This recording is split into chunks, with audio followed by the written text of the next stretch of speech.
욥의 세 친구의 3라운드의 일정이 다 마쳤습니다. 앞에 말씀을 다 마쳤습니다. 엘리바스, 빌닷, 소발, 카운터 펀치 날리고 많은 그 원론적인 이야기와 또 많은 욥의 핍박에, 그런데 욥이 이제 쓰러지지 않자 자 엘리후라는, 아마 이 세 친구보다는 가장 젊은 친구입니다. 젊은 친구가 등장을 합니다. 그리고 33장에 32장부터죠. 32장부터 이제 엘리후라는 젊은 청년이 등장을 해서 이제 거의 버금갈 정도로의 엘리후가 다시 한번 욥의 그런 고난에 대해서 설명을 하는 장면이 나오죠. 제가 중고등학교 다녔을 때만 해도 이 엘리후의 이 토론은 하나님을 대신한다, 뭐 이런 신학적 해석이 있었습니다. 그래서 세 명의 친구들보다도 이제 하나님의 등장 앞에 나타나는 서론적인 하나님의 대언하는 엘리후의 말이다, 뭐 이렇게 해석을 했던 기억이 납니다. 하지만 오늘 이렇게 해석하는 학자들이나 또 성경을 보는 사람은 없습니다. 왜냐하면 이제 이 엘리후의 말도 크게 차이가 없습니다. 이 엘리바스, 빌닷, 소발의 이 세 친구에 비해서 그렇게 차이가 없습니다. 똑같은 충고, 또 그 율법에 근거하는 이야기, 그러면서 또다시 욥을 힘들게 하고 어렵게 하는 그런 장면이 나오죠. 그런데 차이가 있다면 굉장히 예의를 갖추죠. 왜냐하면 어리기 때문에 그랬나 보죠. 예의를 갖추다가 엘리후의 말이 또 욥이 말을 들어주지 않기 때문에 좀 과격해집니다. 과격해지면서 또 친구들의 어떤 논리와 확장으로 좀 나아가는 그런 측면이 있습니다. 그리고 이 엘리후의 또 다른 장면은 조금 더 좀 진정성 있는 충고예요. 뭔가 좀 이렇게 진심을 담은, 좀 감정에 호소하는. 그래서 오늘 읽었던 말씀에 이 부분이 지금 엘리후의 말인데, 욥이여 내 말을 귀담아 들으라. 그리고 내 말을 듣고 난 다음에 할 말이 있거든 대답하라. 내가 그대를 기쁜 마음으로 의롭게 할 것이다. 그리고 내 말을 듣고 잠잠하라. 지혜가 그들을 가르치라. 이렇게 좀 진심 어린 열정적인 말을 하고 있습니다. 그런데 우리가 가끔 사람들과 어떤 것들에 대해서 이렇게 충고를 하거나 뭔가 이렇게 설득을 하기 위해서 우리가 진심 어린 말을 할 때가 있습니다. 그런데 어떤 때는 그 진심 어린 말도 방향이 잘못돼 버리면 이게 큰 문제가 될 수 있는 것입니다. 우리가 가끔 우리가 신앙생활을 하다 보면 하나님 앞에 진심으로 다가올 때가 있습니다. 우리가 다가설 때가 있습니다. 하나님 살려주십시오. 하나님 도와주십시오. 하나님 이번만큼만 회복시켜 주십시오. 우리가 그것을 가끔 거룩이라는 표현을 쓴다든지, 또 아니면 뭔가 좀 이렇게 하나님을 향해서 뭔가 좀 진심으로 다가선다고 우리가 할 수 있습니다. 예, 하나님이 그 마음을 우리가 받아서 우리를 귀히 여길 수도 있습니다. 하지만 우리가 방향이 잘못돼 버리면, 그 기도가 잘못돼 버리면 이게 문제가 되는 것입니다. 이 엘리후처럼 또 새 친구처럼 이게 방향이 잘못돼 버리면 이게 이 기도의 응답이 이루어지지 않는 거죠. 그래서 중요한 거는 우리가 하나님 앞에 기도하거나 우리가 신앙생활을 해 나갈 때 방향이 중요하다는 것입니다.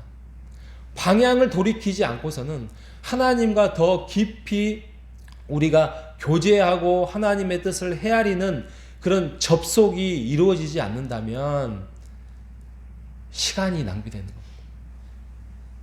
하나님과의 관계에서 우리가 더 깊은 관계 속에서 하나님의 뜻을 헤아리고 우리가 그 뜻을 깨닫고 기도하지 아니하면 이게 침묵 속에서 가만히 있을 수밖에 없는 하나님의 뜻을 우리가 발견할 수밖에 없는 것입니다.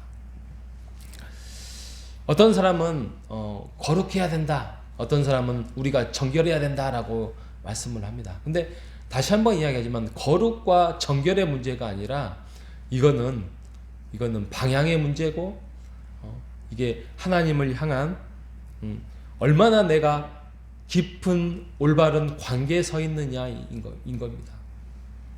왕자의 거지 이야기합니다. 아실 것입니다. 왕자의 거지, 왕자의 품격이 있습니다. 근데 왕자는 왕이 아직 되지 않기 때문에 힘듭니다. 그 자리가 힘들다 보니까 그 자리를 뚫고 밖으로 나가고 싶습니다. 그런데 인내해야 됩니다. 그런데 반대로 같은 닮은 꼴에 있겠지만 거지는 거지만의 품격이 있습니다. 품격이라고 말하는 것도 이제 웃기죠. 그냥 자유분방합니다. 그의 말이나 행동이나 품행이나 또 옷차림이나 거지의 품격이 있는 거죠. 그런데 자유롭습니다. 이런 것처럼 우리가 왕자이면서도 거지 같은 품격이 있을 수 있습니다. 하지만 우리는 하나님의 그리스도인으로서 부름을 받은 사람이라면 우리는 왕자의 품격을 가져야 돼요.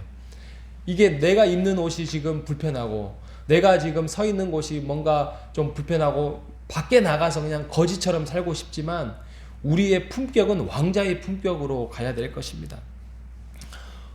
이 왕자의 품격이 어떤 거냐면 우리가 뭔가에 잘못했을 때의 그 반성할 줄 알아야 되는 것입니다.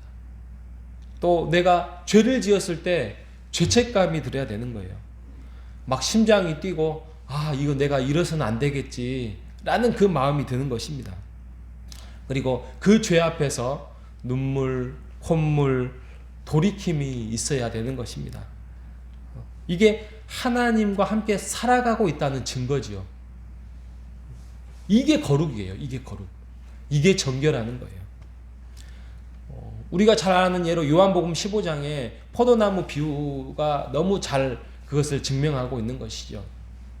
예수는 참 포도나무요, 우리는 가지다. 그리고 아버지가 농부다 라고 말씀을 합니다. 우리가 그 가지에 붙어 있는 것이 거룩이고 정결입니다. 그 포도나무에 붙어 있는 것만으로도 우리가 그 가지로서의 열매와 품격이 있는 것입니다. 그리고 열매를 맺어갈 수 있는 것입니다.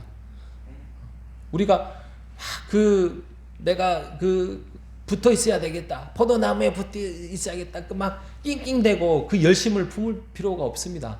떨어져 안 나가려고 그냥 그 자리에 붙어 있는 것입니다. 엘리후가 등장을 해서 말하는 것은 너 죄를 돌이켜라. 너 빨리 정결케 해라. 너 하나님 앞에 거룩해라. 흠없게 해라. 지금 그 말을 새 친구와 별반 차이 없이 한다는 이야기입니다. 너가 어려움을 당하고 있는 것은 너가 잘못했기 때문에 그 잘못을 너희가 인정하고 용서를 빌라라고 34장 내내 이야기를 하고 있는 것입니다. 우리가 이 엘리후처럼 너무 쉽게 다른 사람들에게 또 많은 사람들에게 듣고 행하고 있는 익숙한 사고지요. 물론 하나님께서는 악을 심판하고 선을 칭찬하시는 분이에요. 그죠? 그런데 하나님은 그게 다가 아니잖아요. 우리가 지금까지 욥기를 살펴보면서 하나님은 그것을 뛰어넘어요. 어떻게 보면 하나님은 악에 대해서 침묵하시네 같이 들릴 수 있지만 이게 침묵한 게 아니라 기다리는 거예요. 욥이 지금 아무 이유 없이 고난을 받고 있는 거에 대해서 하나님은 기다리는 거지 이것을 침묵하고 있다라고 하지 않습니다. 왜요? 하나님은 무한하시기 때문에. 하나님은 그 악을 심판하고 선을 칭찬하시는 그 사고를 뛰어넘기 때문입니다. 하나님은 무한하시기 때문에 우리가 하나님은 이런 분이구나 라고 그 하나에 우리가 하나님을 다 이해했다라고 우리가 교만하지 말아야 될 것입니다. 우리가 이해하고 있는 것보다도 하나님은 더 넓게, 더 높으신 분이에요. 우리가 하나님은 이런 분이에요. 이거예요. 그러니까 우리는 이렇게 해야 돼요. 이거 정말 조심해야 될 것입니다. 여러분, 기독교가 뭡니까? 기독교가 죄인된 우리를 살리시려고 아버지의 아들을 보내신 하나님 아니겠습니까? 우리가 지금 예수를 믿어서 지금 이 땅에서 그것을 말씀으로 배워서 알지, 이게 말이 되는 이야기입니까? 신이 아들이 되어서 찾아온다니요. 그리고 죽으려고 우리를 위해서 찾으러 오신다는 이런 논리는 납득이 되지 않는 게 기독교 아니겠습니까? 그래서 우리가 하나님은 우리를 위해서 헌신했다, 섬기러 오셨다. 이게 헌신, 섬김을 뛰어넘는 단어가 포괄적이고 더 광대한 것이 사랑이고 또 섬김이고 희생 아니겠습니까? 하나님은 오늘도 우리를 깨닫게 하십니다. 그리고 깨달은 만큼 또 은혜를 주시는 겁니다. 여러분, 하나님의 깨달은 만큼의 그 은혜와 그것들을 우리 마음속 깊이 빼앗기지 말고 깊이 간직하는 여러분 되시기를 바랍니다. 그걸 기도로 나오시고 말씀으로 적용하시고 하나님 앞에 기도로 또 말씀으로 다가서는 우리 모두가 되시기를 바랍니다. 우리가 꼭 말씀을 듣고 나면 꼭 적용을 누구한테 하냐면 우리 옆에 있는 사람한테 해요. 우리 배우자한테 하고 우리 자녀에게 하고. 아니요, 그러지 마십시오. 내게 주신 말씀, 내게 깨우치 주신 말씀, 내 마음에 감동 주신 말씀 내게 적용을 하십시오. 그리고 여러분들이 그 말씀을 듣고 은혜를 받고 여러분의 마음과 행동과 생각이 바뀔 때에 옆에 있는 사람이 바뀔 것입니다. 먼저는 우리 자신을 바꾸시는 여러분 되시기를 바랍니다.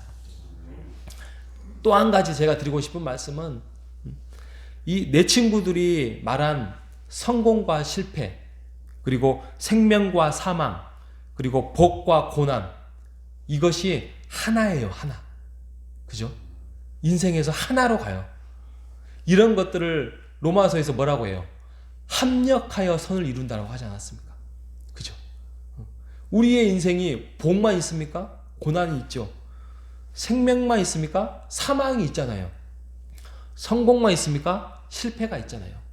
이것들을 하나님께서 묶어서 인생이라는 것을 통하여서 하나님께서 우리의 인생의 과정을 통해서 우리를 만들어가고 계시는 것입니다.